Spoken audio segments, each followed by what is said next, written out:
वहाँ पे जो कास्ट बेस्ड डिस्क्रिमिनेशन है उसको ख़त्म करना है। लगातार कोर्ट में सोशल जस्टिस के मांग के बाद सुप्रीम कोर्ट इस बात में निर्णय लिया कि एक इक्विटी रेगुलेशंस होने चाहिए। उसको हम देखें कि प्रेशर के बाद अचानक से वो हटा देते हैं कि पोलराइजेशन होने की संभावना है ये बोलते हुए।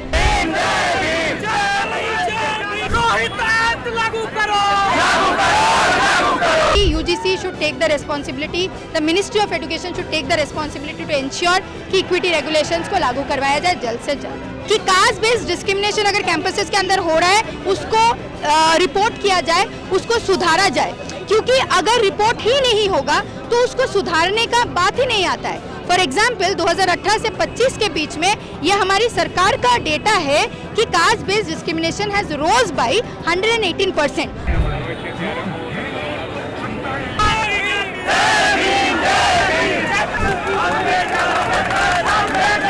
कैसे विजिबल डिस्क्रिमिनेशन था शायद उस तरीके से ना होता हो, लेकिन इनविजिबल तरीके से जिस तरीके से डिस्क्रिमिनेशन हो रहा है इट्स अ फैक्चुअल रियलिटी। के अंदर सुप्रीम कोर्ट के अंदर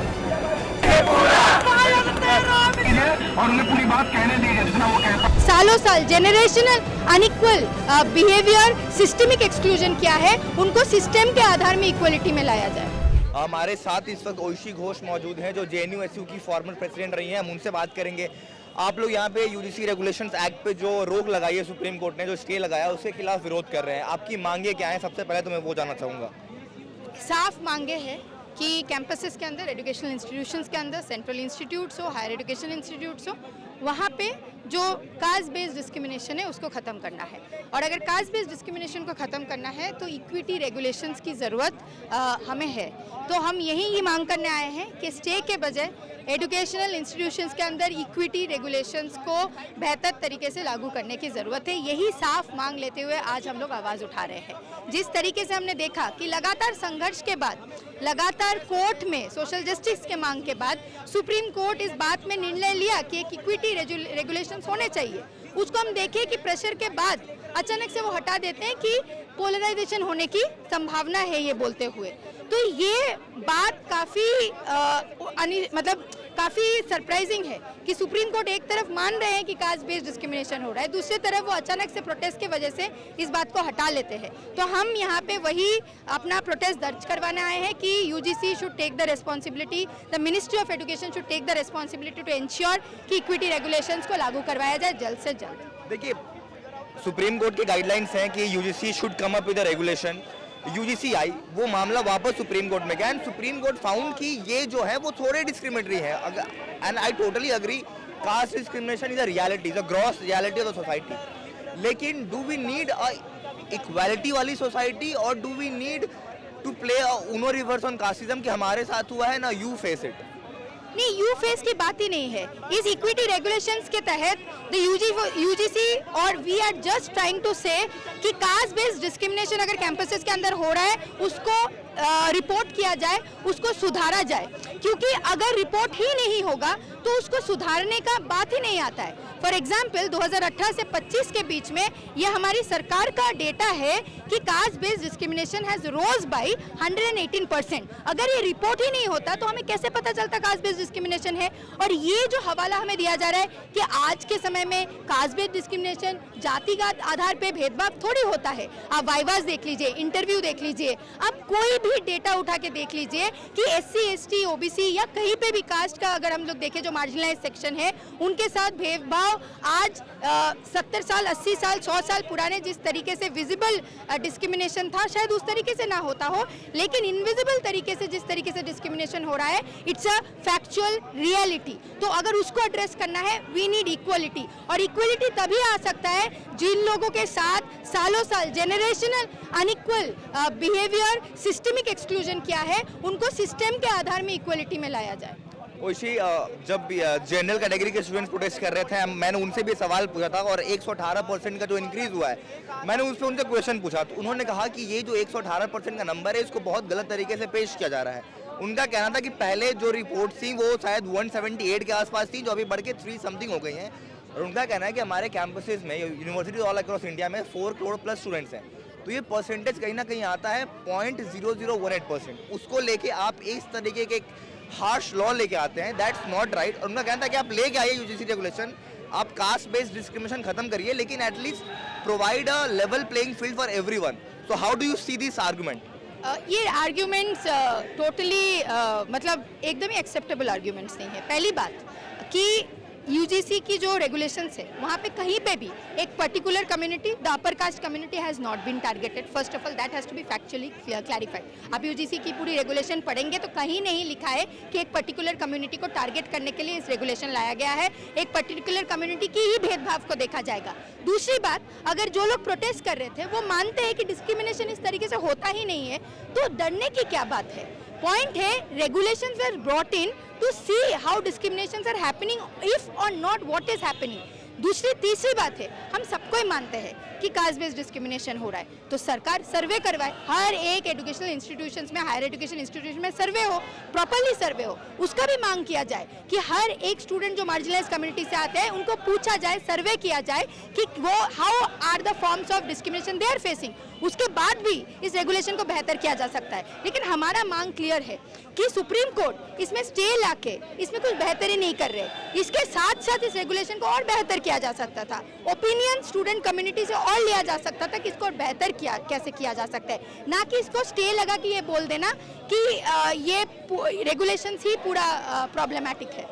नाउ अब जब मैं जनरल कैटेगरी के स्टूडेंट्स की जब बातें सुना था, उनका एक ये भी था कि आप जो लेके आए, जैसे आपने कहा कि it's not against upper caste, उनका कहना था कि आप स्टूडेंट्स को बाइफरकेट क्यों कर रहे हैं? जैसे 2012 के जो रेगुलेशन थे उसमें स्टूडेंट को एज ए स्टूडेंट रखा गया। इसमें जो 3C क्लॉज था उसमें था कि स्टूडेंट्स में आपने बाइफरकेट कर दिया कि आप SC ST OBC। उनका ये भी कहना था कि SC ST एक्ट के जो मामले होते हैं, अगर SC ST एक्ट के मामले सबसे ज़्यादा OBC कम्युनिटी के अगेंस्ट दर्ज हैं, और आपने यूजीसी रेगुलेशन में OBC को भी आपने ऑपरेसर से सप्रेस बना दिया, तो इसको लेके भी उनके सवाल थे कि SC ST के सबसे अधिक मुकदमे जो दर्ज होते हैं वो OBC कम्युनिटी के लोगों के खिलाफ दर्ज हैं।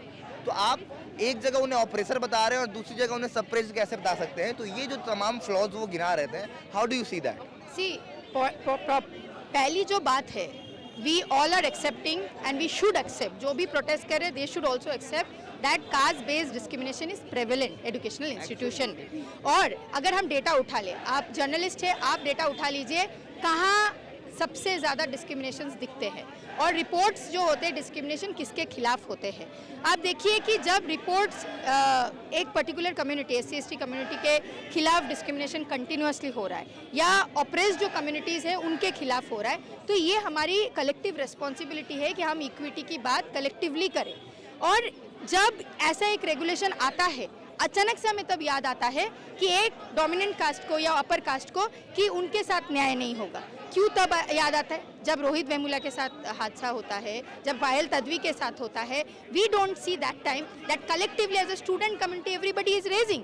उसके बाद आप देखिए कि कैसे बोला जा रहा है स्टूडेंट्स को बाइफरकेट किया जाता है। अरे स्टूडेंट्स के साथ बाइफरकेशन के आधार पे ही डिस्क्रिमिनेशन हो रहा है। अगर डिस्क्रिमिनेशन अब तक स्टूडेंट्स के आधार पे होता तो हमें ये बात आज रेगुलेशन के लिए मांग ही नहीं करनी पड़ती।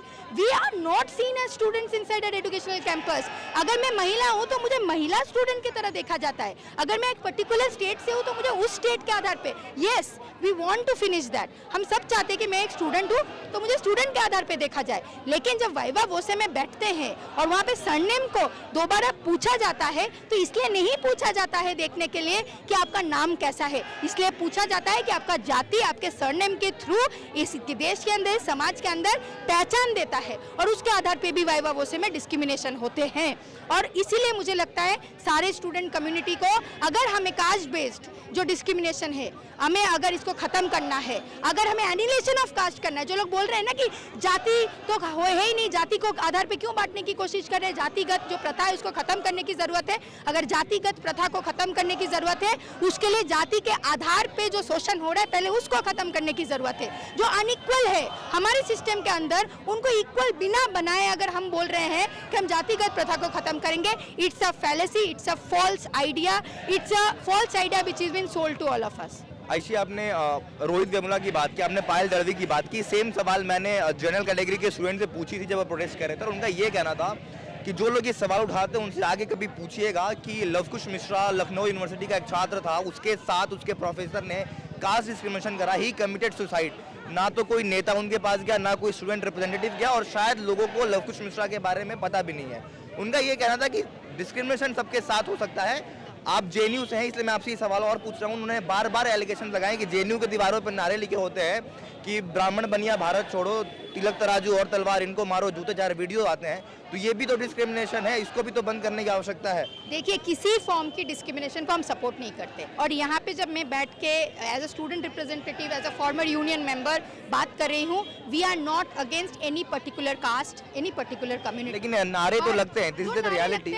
वो नारे गलत है, मैं ये नहीं बोल रही कि एक पर्टिकुलर कम्युनिटी, लेकिन इस रेगुलेशन आने के बाद आपने सोशल मीडिया देखा होगा, आपने मीडिया देखा होगा, जिस तरीके से टिप्पणियां, अभद्र रिमार्क्स, कास्टिस्ट रिमार्क्स, मैं अभद्र भी नहीं बोलूंगी, casteist remarks were made on the students coming from the SC/ST community, उसका हम क्या बोलेंगे, पूरे सोशल मीडिया पर हमने देखा ये आने के बाद, या तमाम सारे टाइम में हम सुनते हैं कि टीना दाबी के IAS बन गए हैं, वीडियो आते हैं तो लोग अगर वो कुछ भी हरकतें उनका गलत होता है सोशल मीडिया में, she is not questioned on the basis of Tina Dabi ने गलती की, व्हाट इज शी टोल्ड कि कोटा से आई है, ये हरकतें तो होगा ही।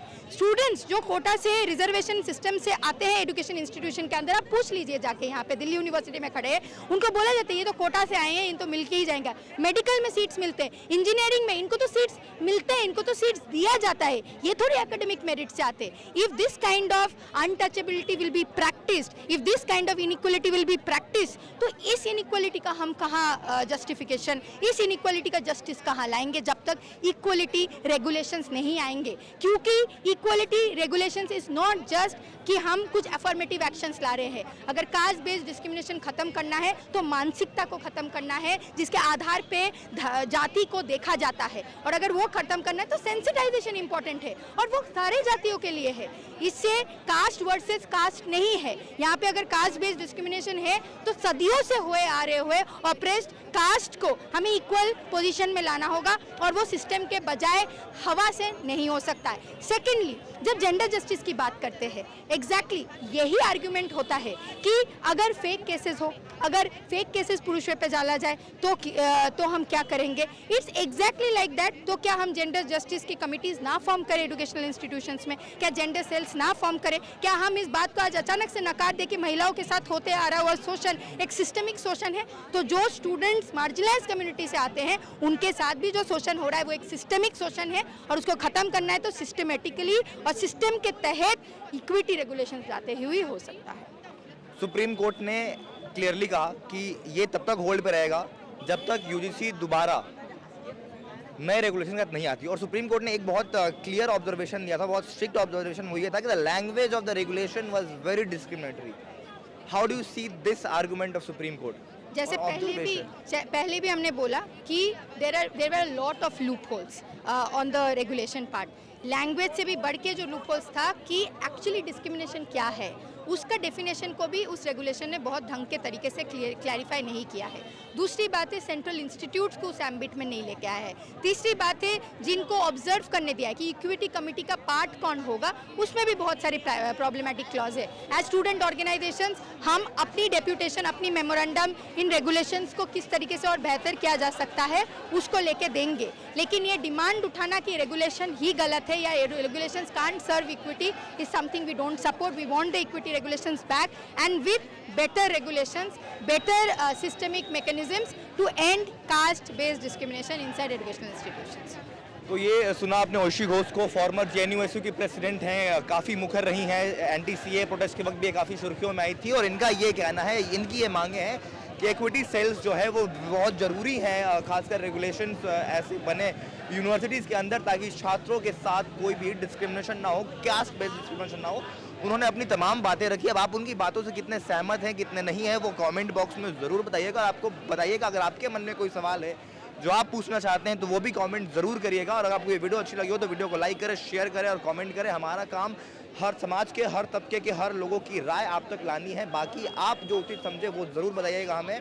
फिलहाल इस रिपोर्ट में इतना ही। वीडियो जर्नलिस्ट रतिकांत पात्रा के साथ मैं प्रमोद तिवारी, दिल्ली विश्वविद्यालय दिल्ली, दी एज।